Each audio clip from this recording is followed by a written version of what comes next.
There's the headline from yesterday, everybody. First Bitcoin ETF could be coming soon as court rules in favor of Grayscale over SEC. Now the plot thickens, though, today, August 30th, because there is a ton going on in this BTC ETF narrative, the spot Bitcoin ETF narrative. So let's kind of break this down. Today's an important day. We're kind of entering this 45-day window waiting on the SEC to reply. And I know many of you crypto people out there, along with myself, obviously skeptical, like it's going to be any type of positive reply from the SEC.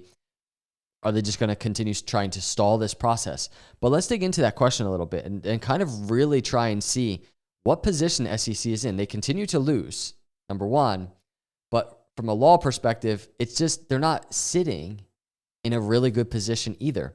So we're going to break all these things down. Hit the subscribe and like on your way in, everybody. Apologize for the camera. My camera's not working, so we're using the computer camera today, but the news is the same. The news ain't changing. James and I are upping our odds to 75% of spot Bitcoin ETFs launching this year. 95% by end of 2024. Those are some high odds. Those are some good odds. 75% this year, launching this year. While we factored Grayscale win into our previous 65% odds, the unanimity and decisiveness of ruling was beyond expectations. And here it is, the power statement, and leaves the SEC with very little wiggle room. That's where the SEC is right now. Their back is up against the wall right now. So this is Eric over here at Bloomberg. He's an ETF analyst. It doesn't mean what he says goes, right? But he's an analyst, and this is his view on things. And this is James, who's referring to in that tweet. He also sent a post out. I've read through and digested a bit. This was yesterday. This is a complete and utter rebuke of all the SEC's spot Bitcoin ETF denial orders. A rebuke of their denial orders. And we're going to hear from Sonnenshein over there, Grayscale CEO, in just a second. Going to show you a clip from today, something that he said in relation to SEC and basically how they're treating investors. There's no wiggle room. Basically, all of the SEC's arguments are shot down here. Again, they're back against the wall. But the decision is going back to the SEC. What can the SEC do? That's the question here. So the 45-day window starts today. And this is today, Grayscale CEO basically talking about the next steps after the victory that was yesterday. So check this first clip out. Today marks day one of the 45-day process where the SEC can request a rehearing. We really have to be patient now and follow. Crazy to think SEC can request a rehearing. Even in this environment where they are clearly out of bounds. They're wrong, right? They just are. But they can request a rehearing. And now check this next clip seconds later from Sonnenschein.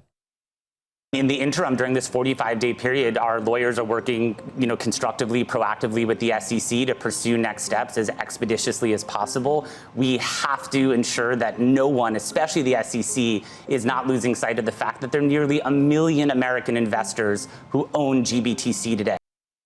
1 million investors who own GBTC. 1 million. Check this next statement out. This is it. So the patience that they've had inflicting any further harm on them, holding them back from bringing. So we have 1 million investors sitting around waiting for the SEC for a ton of time. And listen to what he just said, inflicting harm on them. The role of the SEC is supposed to be to protect investors, right? To protect you and I. And from my standpoint, and I'm sure from those 1 million investors that he's referring to, but also just from my standpoint as a crypto holder, probably from yours, I don't know, let me know in the comments below.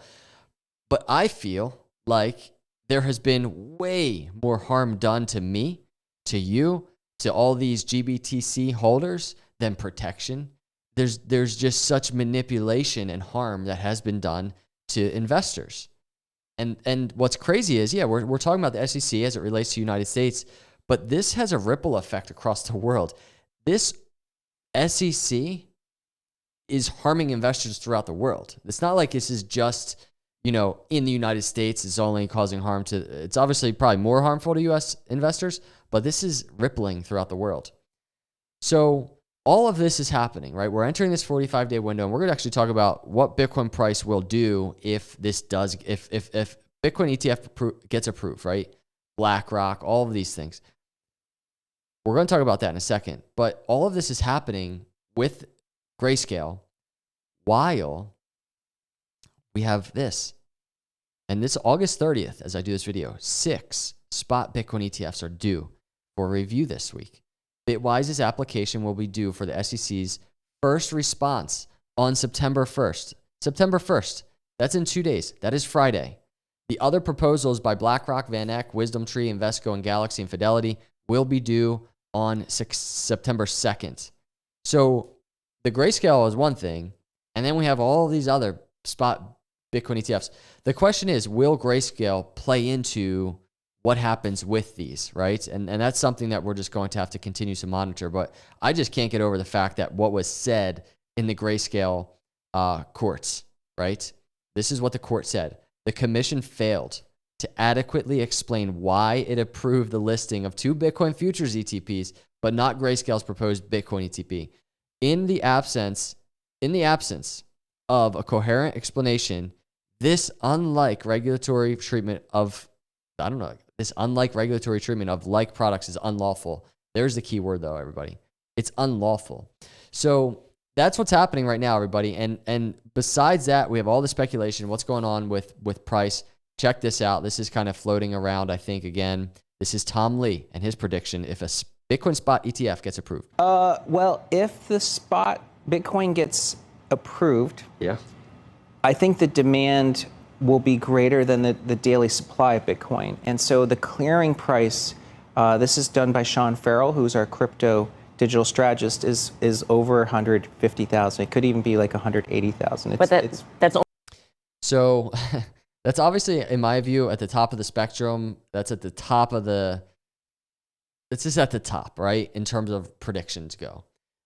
The thing is, though, when he says that, I don't even feel like he's convinced that that's actually real, like that's actually going to happen.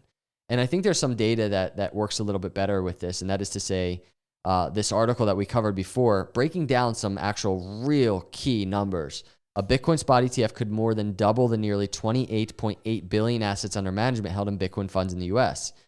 SEC will start reviewing, obviously, the ETF stuff. Analysts at asset management firm NYDIG say that the approval of Bitcoin ETF would sharply increase capital inflows, potentially drive Bitcoin's price closer to 50,000. And there's some rhyme and reason to where they got that number. According to the chart and taking into account Bitcoin's current price of around 30,500, right? So we're lower now. We're like $3,000 lower. The addition of a $25 billion capital inflow to assets under management could push Bitcoin price to more than 43, closer to $50,000. And so $40,000 to $50,000, I think, is a more realistic range. But I think we should take into account a couple things here. You go to a Bitcoin chart, all zoomed out. If we get it, right, 2023 or 2024, guess what? It's all right around the Bitcoin halving.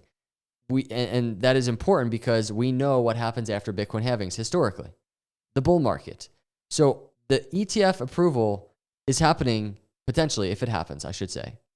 It's happening at the best possible time in terms of crypto cycles. And so what this does to Bitcoin, what this does to crypto in general, could be absolutely massive. I see a lot of just headlines all over the place in terms of what the next bull market will be like, but it could be massive.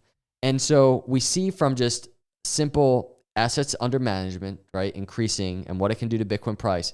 But there's the other side of it, which is to say, what does that do to just general Bitcoin narrative, right? What does it do to the general crypto narrative now that this is happening? Now that SEC is losing all of these wars, that it is in. So going into the next cycle, there's going to be volatility, especially in the short to midterm, I'm sure. Probably more downside, right? I just anticipate that just so that I'm ready. But you zoom out and we take into account all of these things. We take into account these odds, 2023, 2024, what could potentially happen around this halving. The next crypto cycle is setting up to be very nice. And if you're a crypto holder still out there, I think you're smart for still being here. That's just my opinion, though. Maybe we're all crazy. I don't know. Let me know your thoughts in the comments below, everybody. Hit the subscribe if you're not a subscriber. Hit that like button. I say it all the time. Your support means a lot, but it really does. So I'll see you all in the next video. God bless.